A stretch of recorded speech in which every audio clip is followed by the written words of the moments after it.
સુરત શહેરના પોશ વિસ્તારમાં ગેલ કોલોનીની એક જાણીતી મોડલ છેલ્લા થોડા દિવસથી સતત ચોંકાવનારા અને ભયજનક બનાવનો ભોગ બની રહી છે.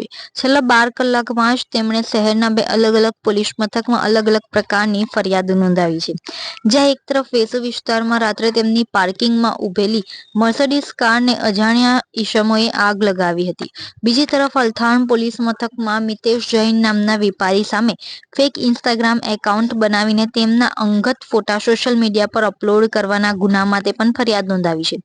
મોડલનું અલથાણ ખાતે ગેલ કોલોનીમાં રહેવાનું છે, જ્યાં રાત્રે લગભગ 8:30 વાગ્યે એક મોપેડ પર 2 યુવાનો ચહેરા પર રૂમાલ બાંધીને સોસાયટીની પાર્કિંગમાં પ્રવેશી ત્યાં મર્સિડીઝ કાર પાસે જઈ તેમણે કેમિકલ પદાર્થ છાંટી આગ ચાંપતા તુરત જ ભાગી છૂટ્યા હતા, જે સમગ્ર ઘટના સીસીટીવીમાં કેદ થઈ હતી, જેમાં કારનું બોનેટ અને આગળના કાચ સંપૂર્ણપણે બળીને ખાખ થયા હતા. તાત્કાલિક વેસુ પોલીસ ઘટના સ્થળે પહોંચી હતી અને મકાન માલિક મોડલના નિવેદનના આધારે અજાણ્યા ઈસમો વિરુદ્ધ ફરિયાદ દાખલ કરી તપાસ શરૂ કરી હતી. મોડલે તેના એક પૂર્વ મિત્ર ઉપર આ બાબતે શંકા પણ વ્યક્ત કરી છે. મોડલે વધુમાં અલથાણ પોલીસ મથકમાં ફેક ઇન્સ્ટાગ્રામ એકાઉન્ટ બનાવવાનો આરોપ પણ નોંધાવ્યો છે. આરોપ છે કે મિતેશ જૈન નામના વેપારીએ તેમના પૂર્વ સંબંધોના દોરમાં લીધેલા અંગત ફોટોગ્રાફ્સ તેમના નામથી બનાવેલા ફેક એકાઉન્ટ પર અપલોડ કર્યા છે. એટલું જ નહીં, મોબાઈલ પર જાનથી મારી નાખવાની ધમકી આપી પીછો કરવામાં આવે છે તેવો પણ ગંભીર આરોપ મુકાયો છે. મહત્વનું છે કે આ પહેલો બનાવ નથી. થોડા મહિના પહેલા પણ મોડલે મિતેશ જૈન સામે દુષ્કર્મનો ગુનો નોંધાવ્યો હતો. જો કે હાઈકોર્ટમાં મોડલના નિવેદન બાદ ક્વાશિંગની પ્રક્રિયા થઈ હતી. હવે ફરીથી નવા એંગલથી વિવાદ સામે આવ્યો છે. આરોપ છે કે ફેક એકાઉન્ટથી આ પ્રકારના અંગત ફોટાઓ અપલોડ થવા પાછળ જૂની અદાવત છે. ચોંકાવનારી વધુ એક વિગત સામે આવી છે કે થોડા દિવસ પહેલા પાંડેસરામાં રહેતા મોડલના બનેવીની હુન્ડાઈ ક્રેટા કારને પણ અજાણ્યા ઈસમોએ આગ ચાંપી કરી હતી. હાલની ઘટનાના આધારે મોડલે શંકા વ્યક્ત કરી છે કે મારી મર્સિડીઝ કાર અને પાંડેસરાની ક્રેટા કાર બંને ઘટનાના આરોપીઓ એક જ હોઈ શકે.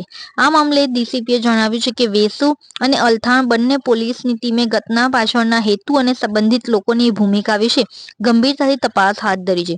સાથે જ માહિતી મળ્યા મુજબ જૂના મામલામાં પણ જુદા જુદા પોલીસ મથકમાં વપરાયેલા ફોટાઓ અને ફેક આઈડી મુદ્દે ઉમરા પોલીસ સ્ટેશને પણ વેપારીની પત્ની દ્વારા મોડલ વિરુદ્ધ ફરિયાદ નોંધાઈ હતી, જેમાં મોડલની ધરપકડ થઈ હતી. હાલ पुलिस द्वारा આ મામલે વધુ તપાસ હાથ ધરવામાં આવી છે.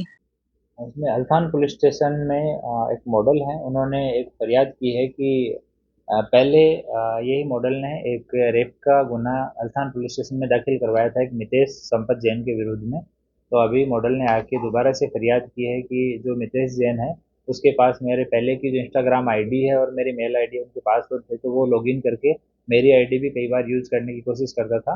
और दूसरा, उसने एक अंशु 1892 के नाम से एक इंस्टाग्राम आईडी बनाई और उस पर जब हम दोनों साथ में रिलेशन में थे उस टाइम के जो फोटोग्राफ्स मेरे थे वो उस तरह के फोटोग्राफ डाल के और मुझे बदनाम करने की कोशिश कर रहा है. और वो फ़ोटोज़ हैं वो उस आईडी पे डाल के जो मॉडल है उसको जानने वाले जितने भी लोग हैं उन सबको वो भेज रहा है, रिक्वेस्ट भेज रहा है और फ़ोटो सेंड कर रहा है. तो इस पे अल्थान पुलिस स्टेशन में BNS की कलम और ITF की कलम मुझे गुना दाखिल किया गया है और अभी तपास जो है वो अल्थान PI को दी गई है. और यही जो मॉडल है उन्होंने एक वेसु पुलिस स्टेशन की हद में भी एक गुना दाखिल करवाया है कि गेल कॉलोनी के पास में मॉडल का घर है, वहाँ पे इसकी मर्सिडीज़ गाड़ी खड़ी थी. रात को मर्सिडीज़ गाड़ी में कोई 2 आदमी आए और वो आग लगा के चले गए. तो इस संबंध में वेसु पुलिस स्टेशन में FIR दर्ज की गई है और आगे की तपास चालू है. आरंभिक CCTV फुटेज में 2 आदमी एक स्कूटी पे आते हुए और गाड़ी पे कुछ ज्वलनशील पदार्थ डाल के आग लगाते हुए दिख रहे हैं.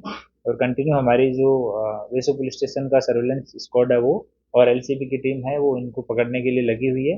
सेम इंसिडेंट ऐसा ही पांडेसरा में भी हुआ था. वो 21 तारीख को बनाव बना था. वहाँ पे सत्येंद्र करके व्यक्ति है जो ये मॉडल का जीजा है.